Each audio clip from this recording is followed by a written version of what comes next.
Hi guys. Well, you've been asking about my pantry, so I'm going to show you.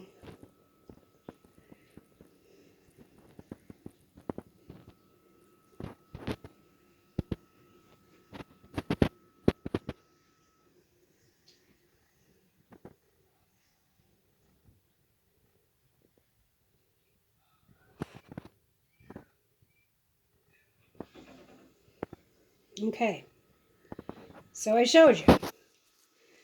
But this is the only store-bought canned food we have is on this shelf. All of this is long-term should-hit-the-fan stuff. These, family home storage, these are from the LDS store, the Mormon store.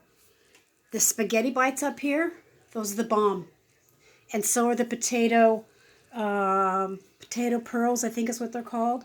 And check out these guys in your town. Look them up in your town. The prices are unbelievable compared to these. Unbelievable. So cheap. This is peanut butter. This is powdered peanut butter.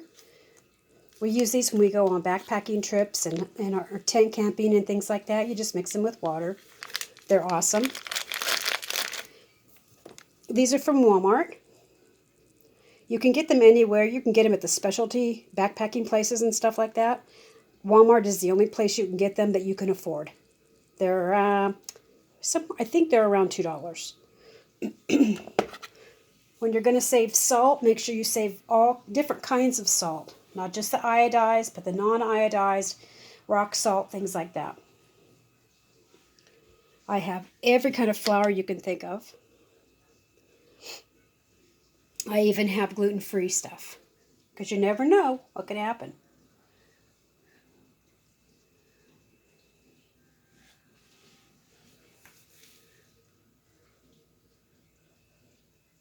Okay. Up here,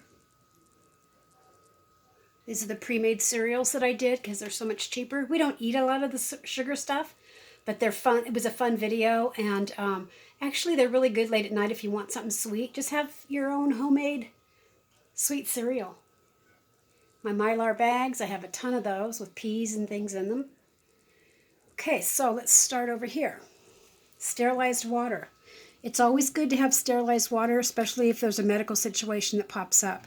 And to get your sterilized water, you add a couple jars either to your pressure canner. Add a few jars to the pressure canner. Then you've already got some sterilized water on hand, and it stays forever. These are my juices that I've made. My grape juice. Just put the grapes in the jar, fill them with hot water. Peaches, pears, applesauce, apple pie, fruit cocktail, tons of coffee.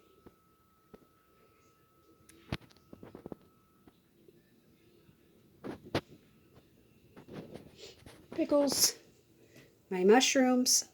This I think is I'm most proud of this, my own artichoke hearts. They're absolutely the bomb. This is the canned onions and bell peppers that I do. Instead of freezing them, I just put them in water and I hot bath them. My salsa.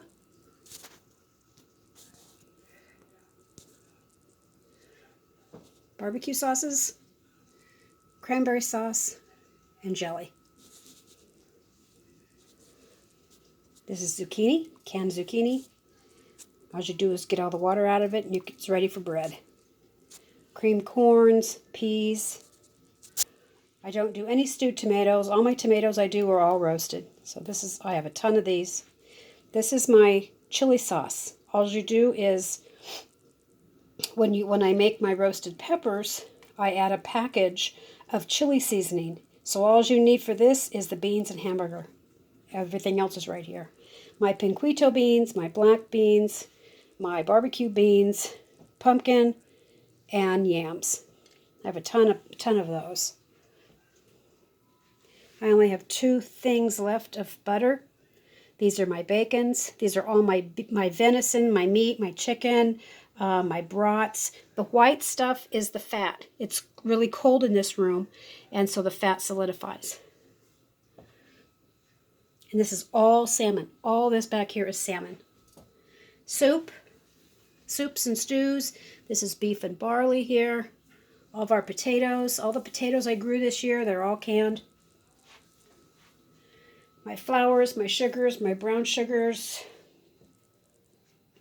powdered sugar, my extra vinegars, rice, beans. And this is all the condiments that I have. This is it right here. And I have them on a tray. I try and make everything myself. Pineapple, honey, and all of our dry goods like our spaghettis and noodles and things like that are all back there. So that's it for the food. Now here's this. This is my food dehydrator. These are my spices for my breads and things like that, and for smoothies and stuff. Dehydrator, crock pot, bread maker, Instapot, my juicer steamer, KitchenAid, my pressure canner, my grinder, my milk grinder, and this is for my canning. These things here are full of beans and rice. So that's it, guys. This is